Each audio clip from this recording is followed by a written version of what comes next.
Hola, hoy vamos a hablar en la doctrina social de la Iglesia sobre el destino universal de los bienes. Es uno de los principios sociales de la doctrina social de la Iglesia y tiene mucho que ver con el tema del bien común. Como ya sabéis que estos 5 principios están interrelacionados, están conectados, aunque algunos principios están más pegados a un principio específico, ¿no? El destino universal de los bienes tiene mucho que ver con el bien común, sobre todo en los aspectos materiales. Como ya hemos observado, que el bien común quiere ser ese horizonte de orientación para toda la sociedad, donde tenemos las condiciones necesarias para la vida social. Y dentro de estas condiciones necesarias, por supuesto, los bienes materiales tienen una relevancia. Vamos a ver. Hemos visto que estos bienes son necesarios y las personas buscamos satisfacer nuestras necesidades también a través de la adquisición de los bienes. Según la doctrina social de la Iglesia, hay que recordar que hay un punto de arranque para este planteamiento, que es la idea de que Dios, como creador, es el origen de todos los bienes.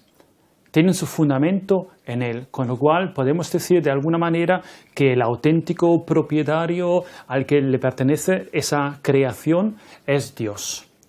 Y los bienes tienen una finalidad, tienen un destino, y ese destino es universal. Quiere decir que los bienes son para el disfrute de todos. Hay un derecho universal al uso de los bienes.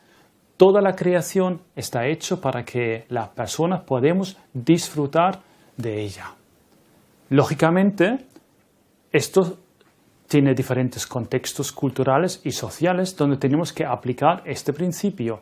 No es lo mismo plantear esas cuestiones una sociedad moderna, industrializada, o una sociedad que vive todavía en un grupo, en un núcleo, por ejemplo, en la selva del Amazonas, donde tienen otras formas sociales que nosotros practicamos, con lo cual hay que aplicar este principio a los contextos culturales y sociales. Y ahí una tarea es definir los modos, cómo adquirir bienes, pero también los límites de los objetos. ¿Cuál es la finalidad? Pues la finalidad es que todas las personas pueden tener lo necesario para vivir plenamente en dignidad. Uno ya puede pensar, pero bueno, entonces todo pertenece a todo, todo es de todos, todo es de las personas. ¿Cómo podemos entender eso? La doctrina social de la Iglesia no dice que esto es así, o sea que no tiene ese planteamiento que todo es de todos, que una misma cosa sirve o pertenece a todos, sino tiene otro planteamiento que vamos a ver ahora. Porque la cuestión es, entonces la propiedad privada puede existir, no puede existir. Ahí el planteamiento es el siguiente. Mediante el trabajo, las personas nos desarrollamos. Las necesidades que tenemos las cubrimos a través de nuestras actividades. Pero esto no solamente es funcional, sino también es una forma de desarrollarnos como personas. Y en este sentido, adquirir bienes es un proceso legítimo, además están para el disfrute los bienes, y necesario también porque a través de estos procesos vivimos realmente como personas. Pero la posibilidad del acceso tiene que ser igual a todos. No podríamos restringir el acceso. Y eso hay que velarlo, ¿no? La propiedad privada existe, es legítima, porque podemos así desarrollarnos, pero no como un derecho absoluto e intocable. La propiedad es solo un instrumento. Es solamente un medio, no una finalidad. Así también, la doctrina social de la Iglesia recuerda que hay una función social en cualquier forma de posesión privada. ¿Eso qué quiere decir, función social? Pues la posesión no es en exclusiva, sino en cada cosa que existe, pues hay esta vinculación social. Nosotros la podemos utilizar, pero también a lo mejor es necesario que otras personas lo puedan utilizar, ¿no? O nosotros poseer cosas no debe impedir que se produzca una escasez para otras personas. Esto es un tema que a veces puede crear unas tensiones muy fuertes sobre todo cuando tenemos escasez de algunos bienes, ¿no? Por ejemplo, el agua. En el mundo, el agua es un recurso muy limitado y si en una zona o una sociedad controla mucho esa agua que está ahí e impide que llegue esta agua a otras zonas, pues está creando una posesión que impide el uso y el disfrute de los demás. Ahí tenemos unos debates muy interesantes también aquí en España cuando hablamos del acceso al agua como una necesidad. Por eso también tiene que haber otra forma de poseer algunos bienes y ahí tenemos una orientación siempre, buscar el bien común en la posesión de los bienes.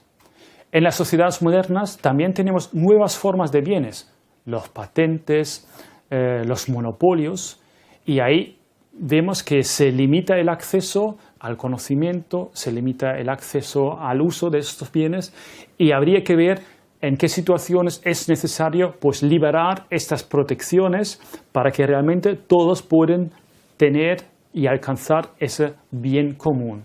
Ahí hay debates muy interesantes, por ejemplo, en temas de la vacuna, acceso a medicinas, que son bienes necesarios y no pueden estar totalmente protegidas por patentes o monopolios que limitan el acceso. También hay que recordar que aparte de la propiedad privada, también existen modelos de propiedad común. Múltiples formas de propiedad pueden existir en nuestras sociedades. La propiedad privada es solamente una de las posibles formas. Como vemos, es una de las formas que cumple muy bien la función porque nosotros a través de esto cuidamos esos bienes y también nos desarrollamos. Pero también las propiedades comunes tienen su influencia y su factor de importancia. Pueden ser un elemento sobre todo para países y situaciones donde están en vía de desarrollo, donde es necesario por la escasez del recurso de compartirlo, de tenerlo en común. Es una cuestión de una justa distribución de los bienes. Pensamos, por ejemplo, en la tierra, agua, energía, donde a lo mejor tenemos que crear más propiedades comunes compartidas que propiedades privadas, que pueden crear una limitación de acceso. Como vemos, hay muchos elementos de consideración en esta cuestión del destino universal. La Iglesia se preocupa sobre todo, hay también tener en cuenta una opción preferencial por los pobres. ¿Qué quiere decir esto? Pues tener especial conexión con las situaciones problemáticas de las personas con necesidades. En el otro lado, buscar un estilo de vida sencillo para no gastar demasiados recursos y compartirlos. Y luego también una identidad que la Iglesia en este mundo pues, quiere ser una Iglesia de los pobres y para los pobres. De ahí una especial relevancia también de la caridad, del compartir desde el corazón de los bienes y de todo y crear ahí una comunidad de bienes compartidos. Esto lo vamos a ver más adelante cuando vamos a hablar de la caridad y de la justicia y ya así vamos complementando también nuestra visión sobre la doctrina social de la Iglesia. Por hoy ya hemos hablado del bien común, del destino universal de los bienes. Nos quedan los otros principios que vamos a hablar más adelante.